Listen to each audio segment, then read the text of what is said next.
All right, John chapter 8, verses 12 to 19. This is a huge section in this chapter. And they're just narrative accounts, but the discourse between Jesus and these threatening Jews is remarkable and it's doctrinal. So many things in the church today go against the very things that Jesus was teaching here in John's account of Jesus' experience of being chased around the area of Palestine and with stones in their hands, looking for an opening, but not willing to risk being held accountable by the Romans or a revolt from the people.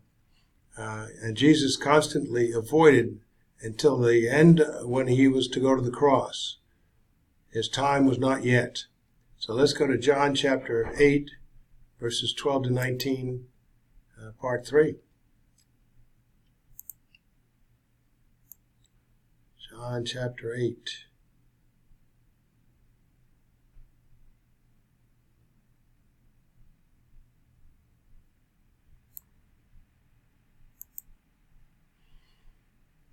And we're going to look for,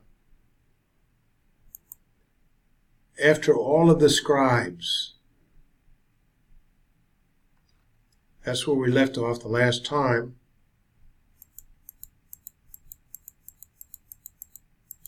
We're just going back and looking at John 7, 19 to 24, where Jesus brings the law up to the Jews that are threatening to stone him to death, and accuses them, "None of you practices the law. Why do you seek to kill me?" And Jesus spoke of doing one work, and you will marvel. And we can go back to that. We have an excerpt of that.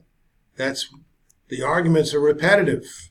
Nothing like repeating the same truth over and over and over again. What should we do? Study Scripture. Repeat the truth in the precise manner that you learned it. Don't try to alter it to change the outcome. Your object is to present the truth as best you can, despite the circumstances. So, we can move on. Talking about witnesses shall not rise against a man concerning any iniquity or any sin that he commits. By the mouth of 2 or 3 witnesses the matter shall be established. Deuteronomy 19:15. For it is the Scriptures whose origin and author is God, which is the testimony of God about his Son. That's all they had to do is read the Scriptures. They wouldn't do it. The Scripture stipulates who the Messiah to come will be like, what he will say and do, and all of which testify as to who Jesus is without exception. We have prophecies of Jesus fulfilled. You can click on here and you'll see hundreds of them. Furthermore, the miracles that Jesus performed were evidently done via the power of God. That's authenticating who Jesus is all the more. That he came from God, as Jesus repeatedly testified too. There were never-ending debate tactics. They never conceded a point, no matter how well Jesus made his point, constantly circling back to points already well refuted.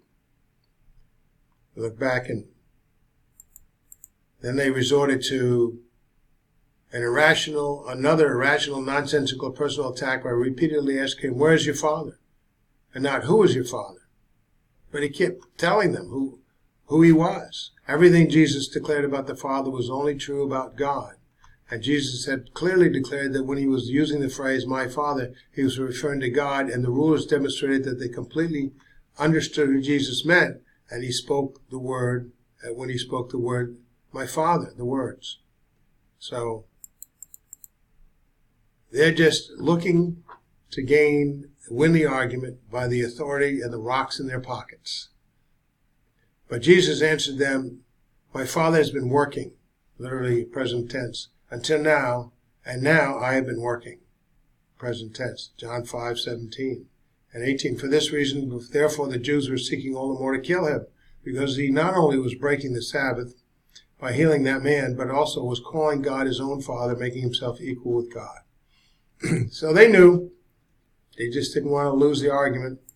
and lose face before the Romans and their positions. The scribes and Pharisees questioned, "Where is your Father?" That's another debating tactic to divert themselves and Jesus from the truth.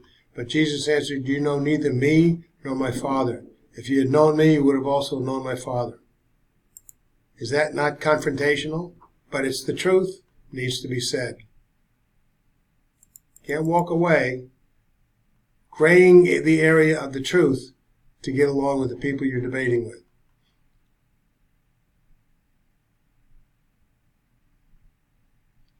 So Jesus concluded that they knew neither himself nor the Father.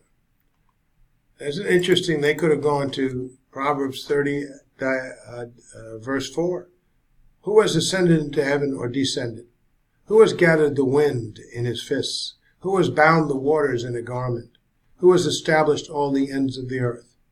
What is his name? And what is his son's name? If you know? Wow.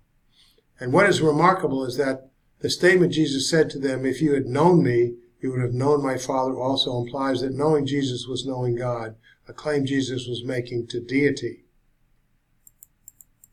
So the conflict between Jesus and the rulers of the Jews is especially revealing in chapter 5, which is the same or similar issues as in chapter 8. They just go on and on and on. It gets more and more threatening. But Jesus waited until it was his time, often in his humanity deciding to move away. That's what he did when he left Judea and then came back. And he went right to the temple teaching and healed that man. So we can consider the excerpt from John chapter 5 at your leisure, but we'll move on to the next, which is John 20, 8:20 to 59. We'll start with that next time.